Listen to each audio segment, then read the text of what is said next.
Everybody wake up, please. It's 4 o'clock in the morning in this underpass near Park Lane, and these rough sleepers, mostly Roma Gypsies, are about to be woken up. Understandably, they aren't too pleased, but for many, this is nothing new. It's happened last year, the year before, and the year before that. I'll have nothing in Romania. Why should I go back there? At least here we have pounds and food. Operation Encompass is the latest effort by the Metropolitan Police, the Romanian authorities and the Home Office to tackle homelessness, begging and other antisocial behaviour in the capital. Each morning 4 or 5 officers around this area here collecting intelligence, speaking to these people to check on their welfare, to check to see if they're offending and to collect the intelligence which supports the bigger days of action which you're seeing here today. Many local residents welcome the action and say it's time to stop this recurring problem.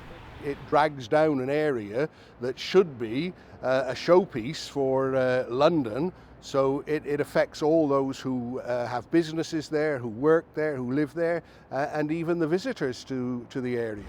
Well, this morning the Met identified around 80 rough sleepers around Marble Arch and Park Lane, and they were mostly Roma Gypsies from Romania. They've now been brought to this administration point where they'll be assessed by police and then passed on to immigration officials who'll check to see if they have a criminal record and determine how long they've been in the country. If any of them have been here over 3 months and can't prove that they're employed or actively looking for a job, they could be sent back home. Furthermore, new regulations introduced in January mean they could be banned from re-entering the UK for 12 months unless they can provide a valid reason for being here. But for some, it's not enough. The City of Westminster Council told us, the current legislative powers available do not go far enough and still allow some people to play the system. We need tighter regulations. Everyone here this morning was offered a free trip back to Romania. Liliana is the only one who volunteered to take it. I came to find my daughter. I sold everything from my house to get here to find her. She's also diabetic, and sleeping on the streets is taking its toll. It's been extremely hard. I thought I might die sleeping on the pavement. As for the other migrants, well, they also moved on, but just 200 metres down the road.